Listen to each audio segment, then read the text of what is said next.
පන්දු යවන්නේ විමුක්ති දකුණතින් මද වේග පන්දු යවන්න දිවෙනවා දිවෙත් පන්දුව පිටින්නට මදක් පිටින් පත්තම දීදිරි පාදයට පැමිණෙනවා ඩ්‍රයිව් පාරෙල්ල කරන්නේ එක්ස්ට්‍රා කවර් කලාපය හරහා පන්දුව හතරේ සීමාව වෙත ඇදී යනවා රැක ගන්නට හැකියාවක් නැහැ ලකුණු හතරක් හිමි කරගන්න දේශාන් සමත් වෙනවා ඒ සමගින් මුල් ලකුණු සංඛ්‍යාව ලකුණු 143 දක්වා වැඩි වෙනවා ශ්‍රී ලංකාවේ ජනප්‍රියම ක්‍රීඩාව ක්‍රිකට් ගැන කතා කරන්න අද UC ක්‍රියේෂන්ස් නාලිකා මැදිරියට ආරාධනා කළේ ක්‍රිකට් එක්ක බොහොම නෑකම් පවත්වන පුද්ගලයෙකුට. ඔහු 2019 2020 අවුරුද්දේ ගුවන්විදුලි රාජ්‍ය සම්මාන උළෙලේ ප්‍රශස්තම සජීවී විස්තර ප්‍රකාශක වෙනුවෙන් රාජ්‍ය සම්මානයෙන් පිදුම් ලැබුවා.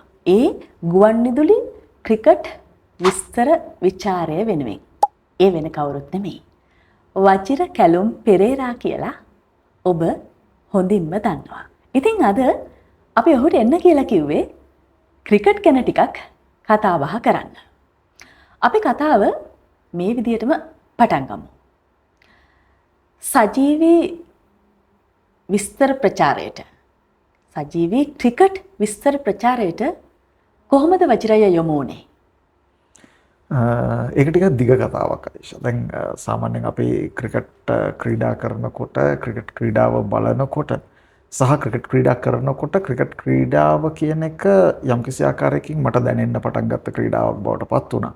ඉතින් මේ දිග කතාව කියන්න ඕනේ නම් මම ඒ කතාව කියන්නම්. දැන් මම පුංචි කාලේ අපේ අම්මයි තාත්තයි රූපවාහිනියේ ක්‍රිකට් තරගයක් යනකොට ඒ තරගය නරඹනවා. ඒ තරගය නරඹනකොට ඊට සමගාමීව ගුවන් විදුලියෙන් මොකද කරන්නේ? අර ක්‍රිකට් විස්තර විචාරය සජීවීව අහනවා. දැන් ඕක අහනකොට තරගය නරඹනවා සිංහලෙන් ඇහෙනවා. ප්‍රේමසර යපාසිංහ මහත්මයාගේ පාලිත පෙරේරා මහත්මයාගේ හඬ තමයි වැඩි කාලයක් වැඩි වශයෙන් ඇහුනේ කාලය තුල. ඉතින් ඔවුන්ගේ හඬත් එක්ක අර තරගය යන රටාවත් එක්ක මටත් ක්‍රිකට් ක්‍රීඩාව ගැන යම්කිසි ආකාරයක ඇල්මක් ඇති වුණා. ඉතින් ඒකේ ප්‍රතිඵලයක් විදිහට තමයි ක්‍රිකට් විචාරකයෙක් බවට පත්වන්නේ. ඒක ටිකක් දිග කතාවක්. හැබැයි ඊට පස්සේ මම ඉස්කෝලේදී ක්‍රිකට් සෙල්ලම් කරන්න පටන් ගන්නවා. ටික කාලයක් මම ක්‍රිකට් සෙල්ලම් කරන එක දිගු කාලයක ක්‍රිකට් ක්‍රීඩාවක් නොවේ. හැබැයි ඔය අතරේ අර ගමේ ගොඩේ යාළුවොත් එක්ක ක්‍රිකට් සෙල්ලම් කරද්දී ක්‍රිකට් සෙල්ලම් කරනවා විතරක් නෙවෙයි අර කරන ක්‍රියාව පිළිබඳව පොඩි විස්තර විචාරයක දෙනවා එතන ඉඳගෙන කෝටු කැල්ලක් අතේ තියාගෙන ඔය වගේ දෙයක් කරනවා. ඉතින් ඕක තමයි ආරම්භය. හැබැයි ඒක ටිකක් දිගු ගමනක් එන්න පුළුවන් වුණා ඊට පස්සේ. එතකොට දැන් කොච්චර කාලයක් තිස්සේ වජිරය මේ සජීවී විස්තර විචාරය කරනවද ගුවන්විදුලියේ? ඒක පිළිබඳව නම් ඇත්තටම ඒ තරම් ලොකු මතකයක් නැහැ. මම හිතන්නේ අවුරුදු 10කට 15කට වැඩි කාලයක් වෙනවද. එතකොට කොහොමද ඒකට මේ අත්දැකීම් ලබා ගත්තේ? ඔව් ඇත්තටම කියනවා නම් අත්දැකීම් ලබා ගත්තා කියන්නේ අර මම කියපු කාරණේ මුලින් පුංචි කාලේදී අර දකින්න දේ කියන්න පටන් ගන්නවා. ඊට පස්සේ අපි සෙල්ලම් කරනවා. අපි සෙල්ලම් කරනකොට ඒ සෙල්ලම් කරන දේ ගැන අපි කියන්න පටන් ගන්නවා. බැට් කරන වෙලාවේදී බැට් කරනවා.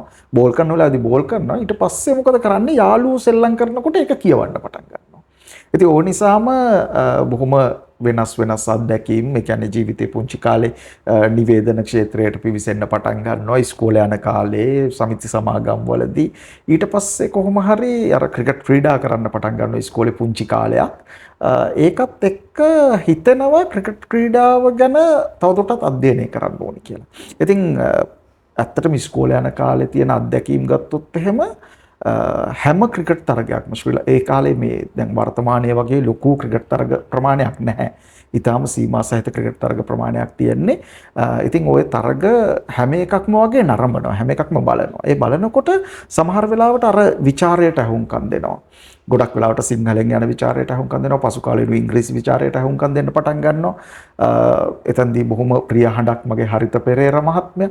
හරිත පෙරේරා මහත්මයාගේ හඬ ඇහෙනවා. ඉතින් මේ වගේ දේවල් වෙන අතරේදී මේක පිළිබඳ අධ්‍යයනයක්. එහෙම නැත්නම් මේක පිළිබඳ මතකයක් හිටිනවා. දැන් ඉතිහාසයේ උදාහරණයක් ගත්තොත් රොෂාන් මහානාම තමයි ඒ කාලේ මම කැමතිම ක්‍රීඩකයා. ඉතින් රොෂාන් මහානාම ඔහුගේ පළවෙනි ශතකය වාර්තා කරන්නේ මට මතක විදිහට මොරටුව ටිරෝන් ෆර්නෑන්ඩෝ ක්‍රීඩාංගණයේදී. දැන් දොසොයිසා ක්‍රීඩාංගණය කියලා හඳුන්වන්නේ. මෙතන තමයි ඔහු පළමු ශතකය වාර්තා කරන්නේ. මේ ශතකය වාර්තා කරන්න ලකුණු 99 ඔහු ටිකක් දිග වෙලාවක් ඉන්නවා. ওই වෙලාවේ මම ඉන්නේ පන්තියක. හැබැයි මමයි යාළුවෙකුයි පන්තියෙන් පැනලා ගෙදර දුවනවා මේ ශතකය බලන්න. ওই වගේ අර අත්දැකීම් ක්‍රීඩාවත් එක්ක බැඳිච්ච අත්දැකීම් ගොඩක් තියෙනවා. ඉතින් අර මතකයක් තියෙනවා. ඒ මතකය දැන් සමහර වෙලාවට මට මතක් වෙනවා නිලේෂ් කුල්කර්ණිව.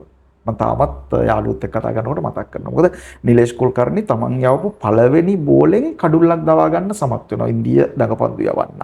ඒ කඩුල්ල මාවන් අතපත්තුගේ කඩුල්ල. හැබැයි එතනින් එහාට නිලේෂ් කුල්කර්ණිට කරගන්න දෙයක් නැති වුණා. මොකද රොෂාන් මහානාම සහ සනත් ජයසූරිය ලෝක වාර්තාගත සම්බන්ධතාව බිහි කරන්නේ ඒ කඩුල්ල දවා ගත්තට පස්සේ.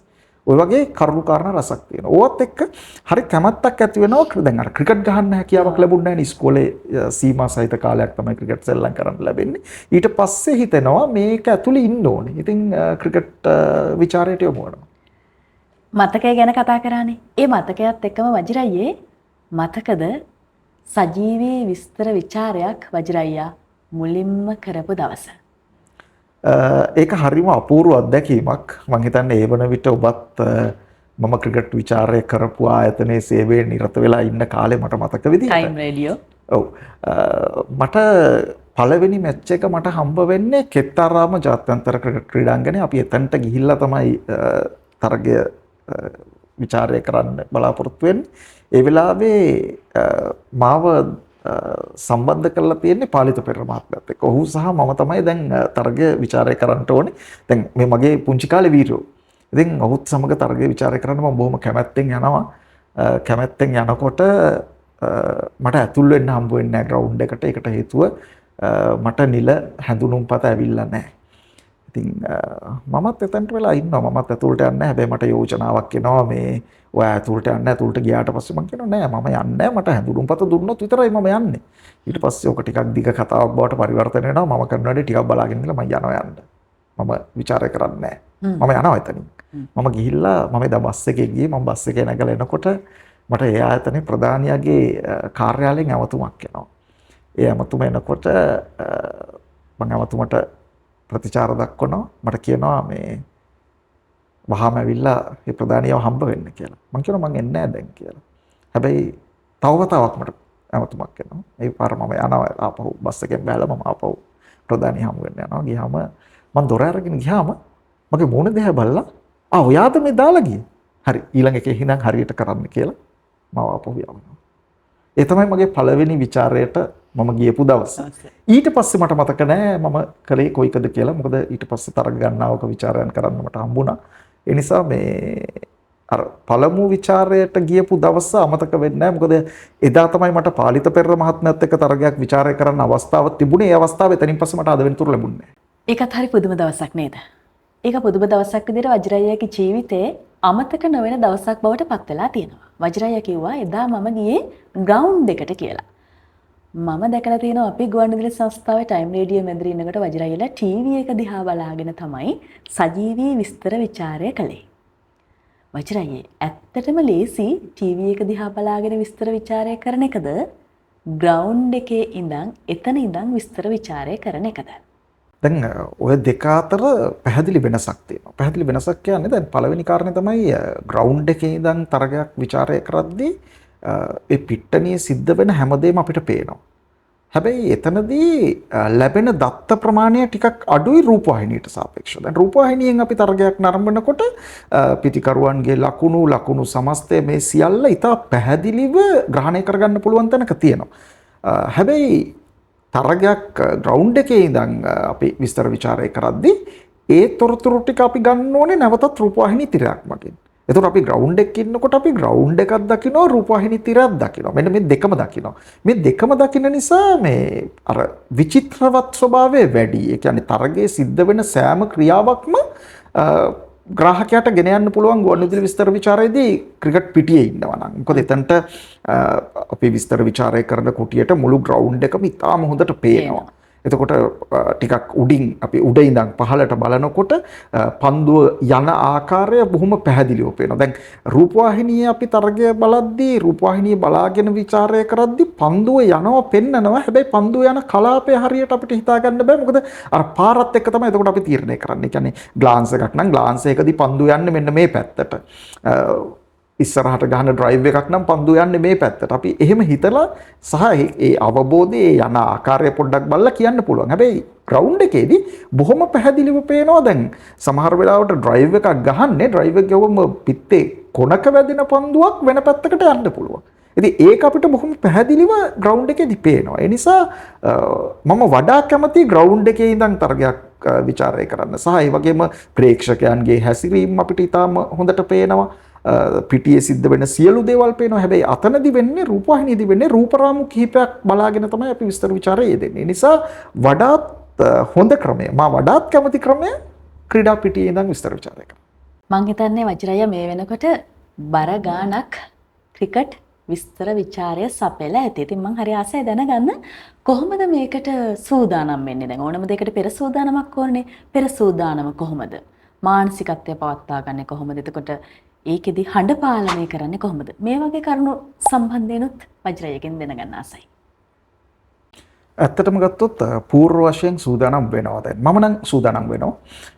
ඒකට ක්‍රම කීපයක් පාවිච්චි කරනවා. එකක් තමයි දැන් තරගය මොකක්ද? මම විස්තර විචාරය කරන තරගය මොකක්ද? ඒ කණ්ඩායම් දෙකේ ක්‍රීඩකයෝ කවුද? එතකොට ක්‍රීඩා කළ හැකි ක්‍රීඩකයෝ කවුද තරගයට? දැන් අපි දන්නවා ක්‍රිකට් කණ්ඩායමක් ගත්තොත් සාමාන්‍යයෙන් සංචිත ක්‍රීඩකයන් 15 දෙනෙක් ඉන්නවා. සමහර වෙලාවට දැන් 16 17 දක්වා යනවා. ඉතින් ඒ අතරින් කවුරු ක්‍රීඩා කරයිද? ඒ ක්‍රීඩකයන්ගේ ඔවුන්ගේ කැමති පහරවල් මොනවද? ඔවුන්ගේ විශේෂතා මොනවද? ඔවුන් දක්වා තිබෙන දස්කම් මොනවද? මොකද සමහර වෙලාවට තොරතුරු අපිට ලබා ගන්න ඒ වෙලාවේ ඉඩකඩක් නැති වෙන්න පුළුවන්. සමහර අවස්ථාවලදී අපිට තොරතුරු ලැබෙනවා. හැබැයි බොහෝ වෙලාවට තොරතුරු නොලැබෙන්න ඉඩකඩ තියෙනවා. ඒ නිසා ඒකට ලෑස්ති වෙන්න ඕනේ. කියන්නේ තරගය මොකක්ද? තරගයේ පසුබිම මොකක්ද? ඔවුන් අතර කීවෙනි වතාවටද මේ තරගය පැවැත්වෙන්නේ? තරගයේ විශේෂත්වය මොනවද? කණ්ඩායම මොකක්ද? ඒ කණ්ඩායමේ ක්‍රීඩකයන්ගේ විශේෂතා මොනවද? ඔවුන්ගේ සුවිශේෂී පහරවල් මොනවද? සහ සමහර වෙලාවට ඔවුන් වාර්තාවලට ආසන්න වෙන්න පුළුවන්. සමහර ක්‍රීඩකෙක් ඔහුගේ ලකුණු 10 සම්පූර්ණ කරන්න පුළුවන්. සමහර ක්‍රීඩකෙක් උඩපන්දු 100 සම්පූර්ණ කරන්න පුළුවන්. මේ වගේ දත්ත වාර්තා මොනවද? මේ ගැන සූදානම් වෙනවා පැහැදිලිවම. ඊට පස්සේ ක්‍රීඩාංගණය පිළිබඳව. ක්‍රීඩාංගණයේ තරග කීයක් තිබිලා තියෙනවද? ඒකේ තනතිරුවේ ස්වභාවය මොකක්ද? සමහර වෙලාවට අපිට ගිහලා තනතිරුව බලන්න පුළුවන් වෙනවා තරගයට පෙර. සමහර අවස්ථාවලදී එහෙම බලන්න බැරි වෙනවා. එතකොට තනතිරුවේ ස්වභාවය අඳුනා ගන්න පුළුවන් කොයි ආකාරයකටද කියලා. එහෙම නැත්නම් තනතිරුව සකස් කළ පුද්ගලයා එක්ක කතා කරන්න පුළුවන්. කතා කරලා තනතිරුවේ ස්වභාවය ගැන අවබෝධයක් ගන්න පුළුවන්. මේ වගේ ඒ කියන්නේ තරගය සජීවීව ග්‍රාහකයාට ගෙනියන්න අවශ්‍ය වන පසුබිම ලෑස්ති කරගන්න ඕනේ, සූදානම් කරගන්න ඕනේ. ඊට අමතරව මම පෞද්ගලිකව හඬ පවත්වා ගැනීම සඳහා යම් යම් දේවල් කරනවා. සාමාන්‍යයෙන් ආහාර පාන රටාවේදී මගේ සීමාවක් නැහැ. හැබැයි තරගයක් විස්තර විචාරය කරන්න තියෙනවා නම් ඊට දවස් 3කට කලින් මම ශීතකල ආහාර වර්ග ගන්න එක නවත්තනවා. සහ මට තියෙනවා අර පොඩ්ඩක් අහිතකර ආහාර වර්ග කීපයක්, ඇඹුල් කෙසෙල් වගේ දේවල්. ඒ වගේ දේවල් භාවිත කිරීම දවස් 3කට පෙර නවත්තනවා. මොකද හඬ පවත්වා ගැනීම සඳහා. ඊළඟ කාරණේ අර හඬ උච්චාවචනය කියන එක, හඬ පාවිච්චි කිරීම කියන එක අතිශය වැදගත්. මොකද අපිට ඉන්න ග්‍රාහකයා එහෙම නැත්නම් ගුවන් විදුලියේ ඉන්න ශ්‍රාවකයාට තරගය පෙන්වන්නේ අපි තමයි. ඉතින් එතකොට මේ තරගය පෙන්වීම සඳහා අපේ හඬ ඉතාමත්ම වැදගත් වෙනවා. හඬෙන් තමයි මේ හැඟීම දනවන්නට වෙන්නේ. නිකන් උදාහරණයක් කිව්වොත් 4 පහරක් එල්ල කරපු වෙලාවක පන්දු ඇදී යනවා ලකුණු 4යි කිව්වම ඒක දැනෙන්නේ නැහැ. හැබැයි ඊට වඩා දැනෙන ආකාරයට ග්‍රාහකයාට ගෙනියන්න ඕනේ. ඒ නිසා හඬ උස් පහත් කිරීම කියන්නේ ඒක ගුවන් විදුලියේ මූලික સિદ્ધාන්තයක්. මොකද සාමාන්‍යයෙන් අපි ටික වෙලාවක් ගුවන් විදුලිය අහගෙන ඉන්නකොට අපේ අවධානය වෙනතක යනවා. ඒ යන අවධානය ආපහු ගන්න නම් ගුවන් විදුලි sannivedakayaට පුළුවන් වෙන්න ඕනේ ග්‍රාහකයාව තමන් කෙරෙහි ඇදබැඳ තියාගන්න. ඒකට පාවිච්චි කරන එක උපක්‍රමයක් තමයි මේ හඬ උච්චාවචනය කිරීම. සහ දැන් ක්‍රිකට් තරගයක් කියන්නේ වේගවත් තරග රටාවක්. ඉතින් මේ වේගවත් තරග රටාවේ ස්වභාවය ග්‍රාහකයා තුළ ප්‍රතිනිර්මාණය කරන්න නම් අනිවාර්යෙන්ම හඬ උස් පහත් කිරීම, හඬේ වේගය, වේග පාලනය, අපි අමතක කරන ප්‍රධානම කාරණයක් තමයි නිහඬ බව. මේ සියල්ල සංකලනය කරන්න ඕනේ. ඉතින් ওই ටික එකතු කරලා තමයි අපි ග්‍රාහකයා තුළ චිත්‍රයක් මවන්නේ. මේ තරම් තාක්ෂණයේ දියුණු කාලයක වුණත් මම තාමත් ක්‍රිකට් අහන්නේ ගුවන් විදුලියෙන් කියලා ළඟදී ප්‍රවීණ ලේඛකයෙක් මාත් එක්ක කිව්වා. මං හිතන්නේ ඒ වගේ එහෙම පුරුදු වෙච්ච පුද්ගලයෝ ඕන තරම් ඇති මේ ගුවන් විදුලියත් එක්ක රොද බැඳගත්තු පිරිස. ඉතින් ගුවන් විදුලියෙන් ක්‍රිකට් විස්තර ਵਿਚාරයෙන් අහපු ඔබේ හඬ අද එහෙම කෙනෙක් තමන්ගේ ඇස් දෙකෙන් මේ UC Creations නාලිකාවෙන් දකින පළමු වතාව මේක වෙන්න පුළුවන්. එහෙම ජීවිතේ දරුවන්ට හීන තියෙනවා, ඉලක්ක තියෙනවා. විශේෂයෙන් මේ තරුණ පරපුර හරි ආසයිනේ ක්‍රිකට් වලට. ඔතන අහම්බෙන් කෙනෙක් ඉන්න පුළුවන් මමත් කවදා හරි වජිර කැලුම් පෙරේරා වගේ වෙනවා. ක්‍රිකට් විස්තර විචාරකයෙක් වෙනවා. අන්න එහෙම මේ ශාස්ත්‍රයට එන්න හිතාගෙන ඉන්න කෙනෙකුට වජිරයට කියන්න තියෙන පණිවිඩය මොකද්ද? ඇත්තටම ක්ෂේත්‍රයට පිවිසෙනවා නම් ඒ සඳහා කැපවීමක් අවශ්‍යයි.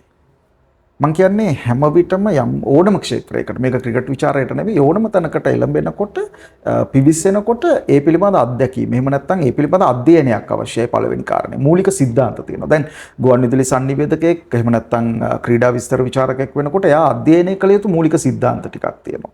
ඒ සිද්ධාන්ත අධ්‍යයනය කළ යුතුයි. ඊට පස්සේ මේ තමන් කරන කාර්යය පිළිබඳ පසුබිම පිළිබඳ අවබෝධයක් ලබා ගත යුතුයි. ඒවැ සිද්ධාන්ත මම කිව්වා සිද්ධාන්ත තියෙනවා. සිද්ධාන්ත අධ්‍යයනය කරන්න ඕනේ කොහොමද? දැන් ගුවන්විදුලි සංනිවේදකයෙක් වෙන්නේ කොහොමද? ඊට පස්සේ ක්‍රීඩා සංනිවේදකයෙක් වෙන්නේ කොහොමද? ඒක ඇතුලේ අපේ ක්‍රීඩාවක් යම්කිසි ක්‍රීඩාවක් තෝරා ගන්නවා නම් ක්‍රීඩා කීපයක් තෝරා ගන්නවා නම් ඒ ක්‍රීඩාවල නීති රීති මොනවද? ඒවැ පසුබිම් මොකක්ද? ඇයි එවැනි ක්‍රීඩා පවතින්නේ? මෙන්න මේ වගේ අධ්‍යයනයක් ඇත්ත වශයෙන්ම අවශ්‍යයි. ඊට පස්සේ තමන් අභ්‍යාස කිරීම. දැන් හඬ පවත්වා ගැනීම කියන්නේ ලේසි පාසු කාර්යයක් නෙවෙයි ඇත්තටම කියනවා නම්. ඒ කියන්නේ අපිට හඬක් ලැබිලා තියෙනවා. ඒ හඬ කොහොමද පවත්වා ගන්න? ඒ සඳහා සමහර වෙලාවට හඬ අභ්‍යාස කරන්නට වෙනවා. මේ වගේ බොහෝ පරාසයක විහිදුණු දැක්මක් එහෙමත් නැත්නම් අත්දැකීමක් එහෙමත් නැත්නම් කැපවීමක් තියෙන්නට ඕනේ. ඒ කැපවීමෙන් තමයි මම හිතන්නේ ඕනම දෙයක සාර්ථකත්වයට පත් වෙන්න පුළුවන්. කැපවීම තමයි සාර්ථකත්වයේ මඟ. ඉතින් කැප වුණොතින් සාර්ථකත්වයට යන්න පුළුවන් කියන පණිවිඩයත් එක්ක අපි අද වජිර කැලුම් පෙරේරට මේ කතා බහට සමුදෙනවා. හැබැයි සමුදෙන්න කලින් පුංචි ඉල්ලීමක් තියෙනවා. දැන් මේක UC Creations ක්‍රිකට් ක්ලබ් එක කියලා අපි හිතමු. දැන් මෙතන තියෙනවා මැච් එකක්. මං හරි ආසයි කොහොමද මේකේ සජීවී විස්තර ਵਿਚාරය කියලා චුට්ටක්. මට ආසාවක් තියෙනවා. ඒ ගැන චුට්ටක් අහන්න. මම හිතන්නේ අහන්නේ මේ තරගයේ අවස්ථාවක් ගැන කියන්න. කැමති අවස්ථාවක්. මොකක් හරි අවස්ථාවක් ගැන කියන්න. හරි. පිටිකරුවා දේශාන් ඔහු සූදානම් තමාගේ ආරක්ෂිත ඉන්න ලබා ගනිමින් මිලක පන්දුව පිළිගන්නට.